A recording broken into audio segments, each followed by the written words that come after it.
တော့အခုဒီပေါင်းနေတာပေါ့နော်ဒါတော့သူတွေပါထွက်နေတာကဲဒါကတော့effect ထည့်ရလို့ပေါ့နော်ဒီတော့အသားဖြူလေဒီလိုမျိုး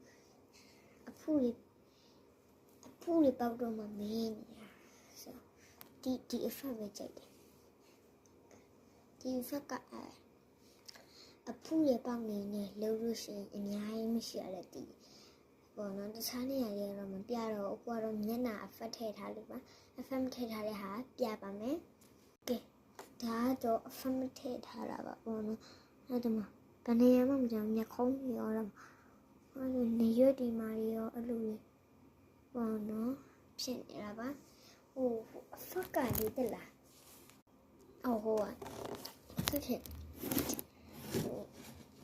စေးတယ်လည်းတာတူပြီးဆိုမုတ်တီစားတယ်ပြီးတော့12နာရီခွဲမှာခါစစ်ချက်ခါဆွကျုပ်တယ်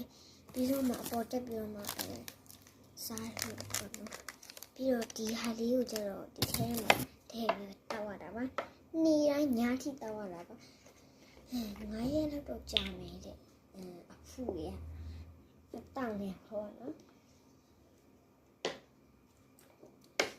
သူဟာခါရဲမခါရိုင်းလည်းမချိုးလိမ္မော်သီးဆိုလိမ္မော်သီးလိုမျိုးပါပဲရေလိုမျိုးပဲသူဟာညထိတောက်ဝမှန်းတဲ့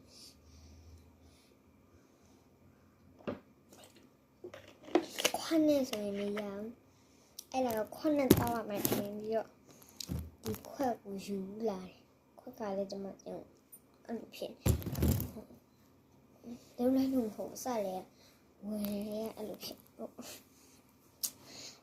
သူဟာကျန်တော့နော်ရေလိုမျိုးလေးပဲသူဟာဟုတ်တယ်ရေလိုမျိုးပဲဆိုတော့ဒီလိုဒီ effect ကိုလိုက်ထည့်ကြည့်ကြပါ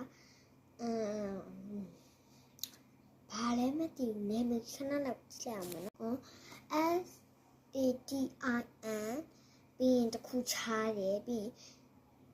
GLOW ဆိုတဲ့ effect လေးကိုရှင်းရင်ထည့်လိုက်ပါဒီဟာပေါ့နော်အသားမဲဖြူဖြူဒါမှမဲနေလို့အဲ့ effect ထည့်ရလေတခြား effect တွေနဲ့မတူဘူးတကယ်ပြောတာထည့်ကြည့်နော်TikTok မှာလည်းအဲ့ဒီဟာမရှိရိုက်ရှာလိုက်အဲ့ကြလို့ရှိရင်အဲ့ဒီ effect ကတော်တော်ဖြူတာပေါ့နော်တငယ်ချင်းကကြတော့ဒီလိုပဲဖြူတာမီးဖွင့်ထားတာပြပါမယ်ဒီမှာပါတတာ